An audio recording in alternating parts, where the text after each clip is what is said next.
officers. These is kids we grew up with, kids I went to school with. It was just scary. It was scary. I was more worried about my family than myself. Breaking moments coming out of New York. Good afternoon and welcome to the second hour of BNC Live. I'm Tashanea Whitlow. Again, we start in the Bronx, where that deadly apartment fire killed 17 people, including 8 children. New York City's fire commissioner says the tragedy is one of the city's worst fires in modern history and raises major safety questions. A short time ago, the mayor, Eric Adams, and other city officials gave an update. BNC's Dray Clark joins us now live from that scene of that deadly fire. Dray?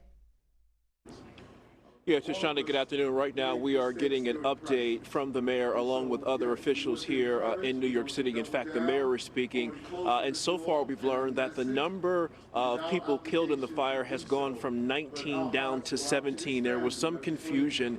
And so the medical examiner officially marked the number down to 17, that being 9 adults and 8 children. Meanwhile, you can see the building behind me where that fire happened. It is a very large building. It housed 120 units. The building has been completely evacuated, and we understand every family that was living inside the building is either staying in hotels or with family members. And as you mentioned a moment ago, the mayor indicated this is the worst fire to happen in New York City in more than 30 years. And with more than a dozen people still in critical condition, fighting to stay alive, they hope the death toll will stop at 17. Hours after getting the fire under control, investigators quickly determined that it was an electric space heater inside a bedroom that started what would become a 5-alarm fire. Flames and heavy smoke spreading throughout the entire building. 19 people died, including 9 children. I think it certainly is traumatizing when we can't save a life.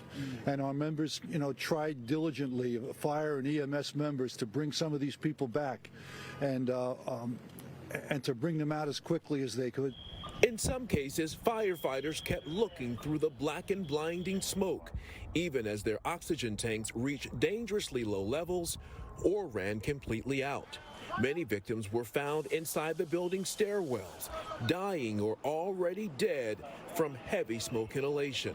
The smoke spread throughout the building. I think some of them could not escape because of the volume of smoke. I was really scared. I was scared. I mean, that smoke really hit me. By the time I got to the exit and I had the mask on, I couldn't even see. I thought I went blind. I couldn't even see. The 120-unit building housed a large Muslim community, immigrants from Gambia, a West African nation. One woman telling New York's governor she lost her entire family in the fire. We will not forget you. We will not abandon you. We are here for you. And New York City's mayor, Eric Adams, has started a victims' compensation fund. Every dime and dollar, he says, will go directly to the victims. Also telling victims they should not be reluctant to ask for help. If you need assistance, your names would not be turned over to ICE or any other institution. And we're all feeling this. And we're going to be here for this community to help them navigate through this. And here's a look at that 19-story building where the fire happened yesterday morning. You can see some of the burn marks and a lot of broken windows. It really took no time at all for smoke to spread all throughout the building. And just a moment ago, we saw New York City Mayor Eric Adams walking inside the building. We understand he's going to be taking a look at some of the damage for himself.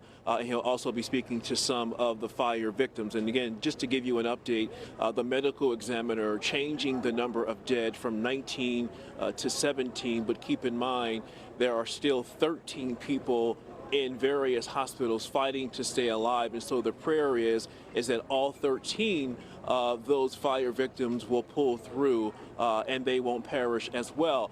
One other note, the mayor and the school chancellor here in New York City said they visited 4 different schools this morning, speaking to teachers and students, and it was a very emotional and somber day as the students were crying, knowing their classmates have passed or died, and the teachers as well having a very difficult time getting through the news of knowing that some of the young people they would see and teach every day are no longer here. So a very somber day here in New York City, but the mayor reiterating that no matter what, they will get through this. The city will get through this just as they have done many times before.